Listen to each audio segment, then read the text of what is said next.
അങ്ങനെ ഈ വർഷത്തെ ഓണാഘോഷമൊക്കെ കഴിഞ്ഞിട്ട് ഞങ്ങളുടെ തട്ടുകത്തിലോട്ടുള്ള പോക്കാണ് കേട്ടോ ഈ കാണുന്നത്.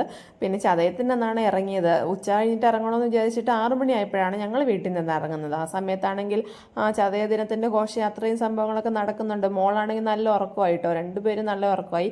പോകുന്ന വഴിക്കാണെങ്കിൽ എന്തോ പള്ളിയിൽ എന്തോ പരിപാടി ഉണ്ടായിരുന്നു കേട്ടോ. എന്തായാലും ചതയാഘോഷവും പള്ളി പരിപാടിയും കാരണം അത്യാവശ്യം ബ്ലോക്കൊക്കെ ഇട്ടിട്ട് ഞങ്ങൾ ഇതാ വീട്ടിലെത്തുമ്പോൾ ഒരു ചായ കുടിക്കാന്ന് പറഞ്ഞിട്ട് പാലൊക്കെ വാങ്ങിച്ചിട്ടാണ് വന്നത്. പക്ഷെ വാടാർ ഫ്ലോപ്പ് ആയിപ്പോയി, പാല് പിരിഞ്ഞു പോയിട്ട്. അതാണ് ബാക്കി ചായ കുടിക്കുന്നതെന്ന് കാണിക്കാതെ. അപ്പം നേരെ വെള്ളം കുടിക്കാനുള്ളത് വെച്ചിട്ട് കുറച്ച് പച്ചക്കറിയൊക്കെ വാങ്ങിച്ചിട്ട് വന്നിട്ടുണ്ട്. അതെല്ലാം നിരത്തിയിട്ട് ഈ കാണുന്നത് നമ്മുടെ തുണിക്കടയുടെ പരസ്യമൊന്നുമില്ല കേട്ടോ, അത് വീട്ടിൽ നിന്ന് കൊണ്ടുവന്ന കവറാണ്. അമ്മ ഒരു കവർ സാധനങ്ങൾ നിറച്ച് ഒരു കവർ നിറഞ്ഞ സാധനങ്ങൾ തന്നു വിട്ടിട്ടാണ് വിട്ടത്. അതുപോലെ ഫുഡ് കഴിക്കാനുള്ളതെല്ലാം തന്നു വിട്ടിട്ടുണ്ടായിരുന്നു. മാസത്തിൽ ഒരിക്കലൊക്കെ നമ്മുടെ ഈ കൊട്ടയൊന്നും അറിഞ്ഞു കാണത്തുള്ളൂ. അതുകൊണ്ട് തന്നെ എനിക്ക് ഇത് കൊട്ട നിറയ്ക്കാൻ വേണ്ടി ഭയങ്കര ഇൻട്രസ്റ്റ് ആണ് കേട്ടോ. ഞാൻ ഈ അടുക്കളയിൽ പണി ചെയ്യുന്ന സമയം കൊണ്ട് തന്നെ ഏട്ടനാണെങ്കിൽ വീടൊക്കെ വൃത്തിയാക്കാൻ വേണ്ടിയിട്ട് ഇറങ്ങിയിട്ടുണ്ടായിരുന്നു കേട്ടോ. കുറേ ദിവസമായിട്ട് അടച്ചിട്ടേക്കല്ലേ.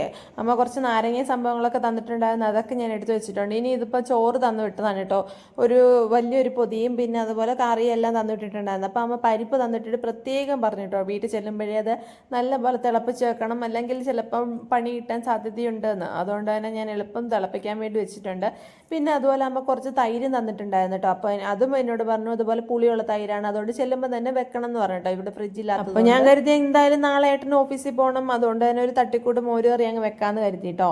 അപ്പോൾ ഞാൻ കുറച്ച് ഇഞ്ചിയും പച്ചമുളകും മാത്രമേ എടുത്തിട്ടുള്ളൂ, തേങ്ങ അരയ്ക്കാത്ത ഒരു മോര് കറി അങ്ങ് കാച്ചാന്ന് കരുതി. അപ്പം ഞാൻ കലമൊക്കെ എടുത്ത് അടുപ്പ് വെച്ചിട്ട് നമ്മുടെ ഈ മോരിനകത്ത് കുറച്ച് മഞ്ഞപ്പൊടിയും കൂടി ഇട്ടിട്ട് ഒന്ന് മിക്സിക്കകത്ത് കറക്കി എടുക്കാമെന്ന് കരുതി. കട്ടയുണ്ടെങ്കിൽ മാറും. അപ്പോൾ ഈ കലത്തിനകത്ത് ഞാൻ കുറച്ച് എണ്ണ ഒഴിച്ചു കൊടുക്കുന്നുണ്ട്, അതിനകത്തോട്ട് കടുവൊക്കെ പൊട്ടിച്ചെടുക്കുന്നുണ്ട് കേട്ടോ. എന്നിട്ട് കടുവൊക്കെ പൊട്ടിച്ച് കഴിഞ്ഞപ്പോൾ ഞാൻ നേരത്തെ അരിഞ്ഞു വെച്ചിട്ടില്ലേ ഇഞ്ചിയും പച്ചമുളകും അതുകൂടി ഇട്ടിട്ട് ഒന്ന് വഴറ്റി കൊടുക്കുന്നുണ്ട്. അതിനകത്ത് കുറച്ച് മാത്രം മുളക് പൊടിയും കൂടി ഇട്ട് കൊടുക്കുന്നുണ്ട് കേട്ടോ, ഒന്ന് മോരുകറിയുടെ ഒരു കളറിന് വേണ്ടിയിട്ട്. എന്നിട്ട് അതുപോലെ ഈ മോര് കലക്കിയത് എടുത്തുകൊണ്ട് വന്നിട്ട് അതിനകത്ത് ഒഴിച്ചു കൊടുത്തു.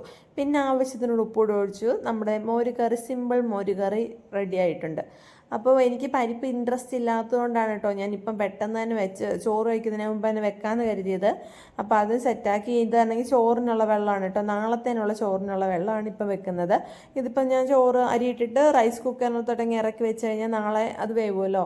നല്ല വേവുള്ള അരി ആയതുകൊണ്ട് അങ്ങനെ ചെയ്തേ പറ്റത്തുള്ളൂ. അതുകൊണ്ട് ഇപ്പം തന്നെ ഞാൻ അരിയൊക്കെ ഇട്ടിട്ട് പോകുന്നുണ്ട് കേട്ടോ. അപ്പോൾ ഏട്ടൻ എന്തോ ചാർജർ ഏതാണ്ട് എടുക്കാൻ വേണ്ടി വന്ന നിപ്പാണ് കേട്ടോ. പിന്നെ ഞാൻ കഴിക്കാൻ വേണ്ടിയിട്ട് പിള്ളേരെ എല്ലാം പിടിച്ചിരുത്തിയിട്ടുണ്ട്. ഞാൻ കഴിക്കാൻ വേണ്ടി ഇരുന്നിട്ടോ. ഉണക്കമീനൊക്കെ അമ്മ തന്നിട്ടിട്ടുണ്ടായിരുന്നു. ഉണക്കമീനും ഇഞ്ചിയും മാങ്ങയും മോരുകറിയും എല്ലാം കൂട്ടി ഞാൻ ചോറ് കഴിച്ചു. ഓൾറെഡി അച്ഛനും മക്കളും ഒക്കെ കഴിച്ചിട്ട് പോയിട്ട് പാവിരിക്കാനുള്ള സെറ്റാക്കുന്നുണ്ടായിരുന്നു കേട്ടോ. അപ്പോഴത്തേന് ഞാൻ ഇവിടെ പാത്രങ്ങളൊക്കെ കഴുകി നേരെ കുടിക്കാനുള്ള വെള്ളം കൊണ്ട് കിടക്കാൻ പോവുകയാണ് ഗൈസ്. ഇന്നത്തെ വീഡിയോ എത്രയേ ഉള്ളൂ. അടുത്ത വീഡിയോ കാണാം. Tata bye bye, see U.